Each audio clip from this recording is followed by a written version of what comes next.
So if we think about pain, first of all, and this allows us to explore acceptance again and to think about the different ways to do acceptance.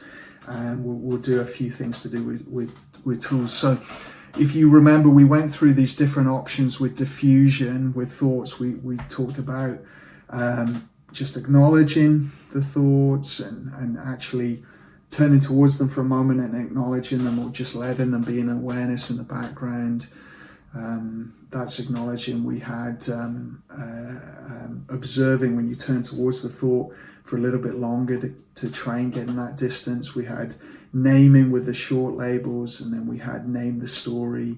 When the thoughts are coming really fast and we're getting caught up in them, and we group them all under a story title. We just walk through the same sort of thing with acceptance. So with acceptance of difficult feelings, we can very simply do the acknowledging part. We can just acknowledge, the pain or the difficult emotion, and then refocus back onto life. When we get good at that, we can let that be like a radio in the background. And even with pain, it can be sort of there in the background, but we're more attending to, what's important. But that can be very hard to do, the acknowledging. So sometimes to build acceptance, we have to actually turn towards the difficult feeling or difficult, sensation, in order to allow us to be better at acknowledging and being in life and accepting and allowing these feelings. We have two other options I mentioned. We have compassion skills to support this, and we have listening to the emotion or the feeling to see if it has any wisdom in it. So, getting the message, I think of this as getting the message from it.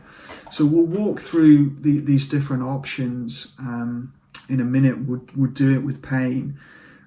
So the acknowledging part, really we're using drop-in anchor skills. We can use the body and our external environment and what we're doing as anchors and supports to help with acknowledging. But really that's turning away from the pain. It's not distraction, because distraction is like, I've got to push this away by focusing here.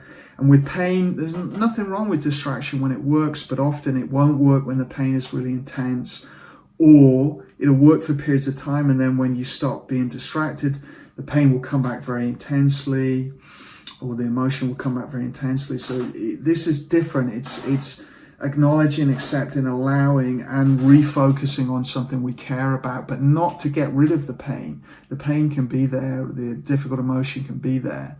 So we're not doing it to try and distract and block. So it's a subtle difference. It's not completely different. Some people do distraction like this already. That's how they do distraction. And as I said, there's nothing wrong with distraction when it does serve you and it works. And if you can do that and it's helpful, then keep doing it. Great. Nothing wrong with it. But we need another option for when things are too painful, too difficult, we can't distract anymore. And we also need to be able to listen to a feeling to get some information from it and learn from it, and also to extend compassion to it. So the next part is turning towards it. And we can do different things as we turn towards it. We can label it again, we can name it, give it a name. So we can go, there is pain, or here is anxiety or depression, whatever we want to give as a single label for the feeling again.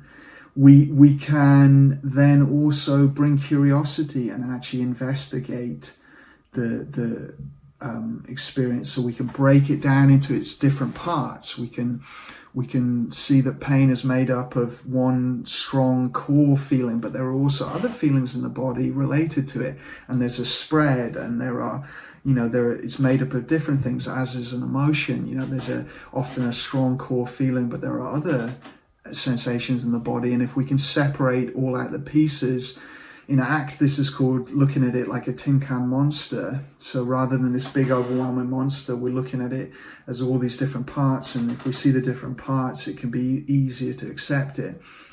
So that's really bringing curiosity to it, breaking it up into its different parts.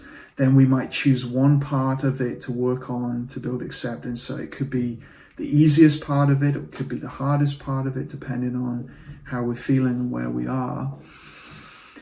and then we'd bring a curiosity to that part. We're investigating what are the qualities of it. If it was a physical object, what's the shape, size, location, movement qualities. We're investigating it like that. Is it flowing? Is it changing? Is it expanding, contracting, pulsing, shifting? So bringing all this curiosity really to investigate it. So I kind of group that all together as investigating.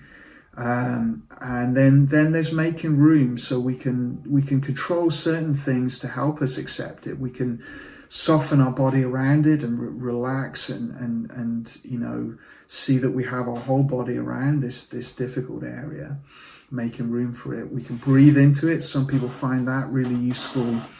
And we can use self-talk acceptance prompts, so we can say things in our mind that help us to accept it.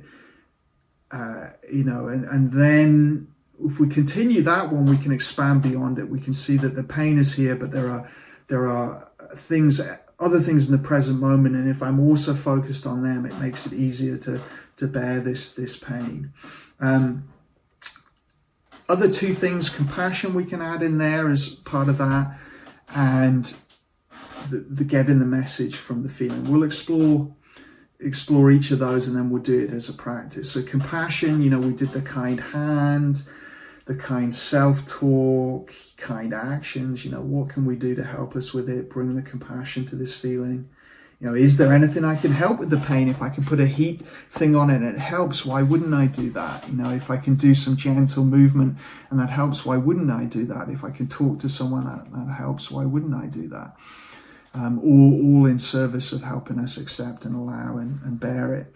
And then getting the message is, okay, is there any message in this? In an emotion, it's just asking ourselves, is this telling me anything about my life, my history, my present context, my connection to my values, the direction I'm going? Is it telling me anything I need to change, in relationships or in my priorities or my goals, my values, how I'm treating myself? And pain, the message can just be to take care of yourself. Sometimes that's all the message is okay, let's really come back to self-care, come back to supportive things, finding ways to take care of myself. That might be the only message. Sometimes pain interacts with emotions, and it might tell us that actually there's some difficulty in my relationship and it's feeding into the pain, or I'm not getting that pacing right, so when I feel better I'm pushing myself incredibly hard, and then I'm dealing with the pain of that afterwards, for example. So I'm not in the learning and growth zone, I'm more in the burning out zone. We can do that. So let's do all of that now. We'll work that through with the pain or the difficult feeling that you're experiencing now, and work through those options.